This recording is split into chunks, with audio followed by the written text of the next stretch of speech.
Okay, well, welcome to day 44. How did yesterday go? Was it difficult to kind of think about limiting beliefs and write those down? I hope you did it because we're going to use them again today. Now, today what I want to share with you is a really powerful idea that is in a lot of ways how our limiting beliefs take shape in our day-to-day interactions with other people.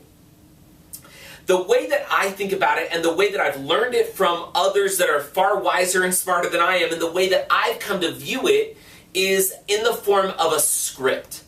Now, if you think about this, if you're an actor or an actress and you're going to go read for a part, somebody else has written words and you take those words and you read them back to someone, and that in essence is you acting the part, right?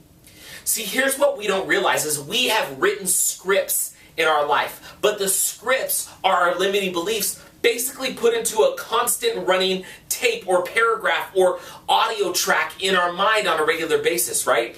Oh, things are going to be really hard. I don't know if I have the ability to succeed. Making money is hard. I'm fearful of success. Whatever the limiting belief may be. And generally speaking, when we believe that way without even meaning to, those we interact with are reading the script that we've written with our limiting beliefs. So let me give you an example of how this has worked in my life. So I've had business partners for years, and I've always been under the belief that they don't listen to my ideas, and when I come with a fresh idea, they discount it immediately. That's nothing more than a belief that I created in my mind.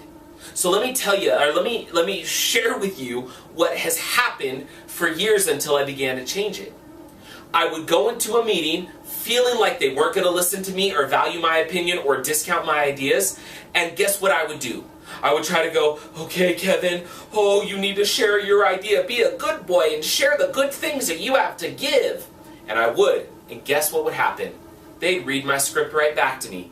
Kevin, we don't value your ideas. They wouldn't say that, but that's generally how I would feel. Kevin, we're discounting your ideas. And every single time we'd go into a meeting, the same thing would happen. That was not their fault. It was literally what I was feeding them. They were reading the script. This shows up in marriages and relationships all the time. If I have a script that says I'm not lovable, guess what others are going to treat me? Guess how others or my spouse is going to treat me? As though I am difficult to love. It's not their fault, it's what I'm giving them. They are reading my script back to me. So, what we have to do is identify that there is a script that is made up of those limiting beliefs and then eradicate the script. But first we have to identify the script, don't we? Once we know what our script is and what we're running in our head, we're going to see that others have been treating us simply based on the script that we've been giving them. We don't mean to, it's a subliminal thing. Humans are connected in a really amazing way. So when we see things show up for us that we don't like, generally speaking, it could be because the script is being read back to us. Life is reading our script back to us. Those we interact with are reading our script back to us because we've created it for them to read. And this is another real quick example of how this shows up. Think about it from a self-confidence standpoint. If I don't have a lot of self-confidence and I tell myself I'm not good enough, I'm not smart enough, I'm not worthy, and I walk into a meeting and that's my belief system, the way that I speak and the way that I share things, it's not going to be with conviction and authority. Rather, it's going to be sort of timid. And think about it, when somebody shares something with you and they're a little bit timid, you become timid as well because we're wired to have empathy and reflect back to somebody what they're reflecting to us. There's a great book called Wired to Care that talks about this very human interaction, that we often see a reflection of what we're putting out there. So what you need to do is get clear on your script that you've created through your limiting beliefs and start to see how that's showing up in the way people are interacting with you. But the way you're going to do it is by writing out your script first. So here's what I want you to do. Here's the result for today.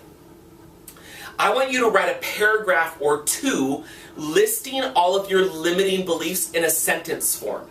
So this is kind of what this would look like. I don't believe that I can achieve success.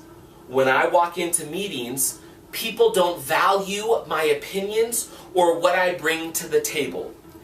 I'm underpaid and overworked and don't know if I'm ever going to find a way out of it. So on and so forth, right? You've taken your bulleted limiting beliefs and I want you to write it out in a paragraph form. Now, again, this might be painful, but good news. In the next day or two, we're going to start to flip this thing around and turn it into something amazing and powerful for you. But first, you got to get clear on where you are if you want to move forward, right? It's like the mall map. You walk into a mall, you first have to decide where you are and where you want to go, and now you know the steps, right? How to get from where you are to where you want to go. That's part of what the Results Challenge, what we're doing here. So you have to be clear on where you are. You're doing that by establishing what those limiting beliefs are that are largely governing your experience of life, and then you're going to write them out in a sentence form or in a paragraph form as kind of the script that you are sharing with the world and that likely is being read right back to you, which is not creating the results you want, rather it's creating the results you don't want. We're going to flip all that for you. So that's the result for today. I know this is heavy stuff, but I promise if you will do this work, it is going to make a difference for you. I guarantee things will change for you with how you look at the world and how the world looks at you. Okay? That's it for today. We will see you tomorrow.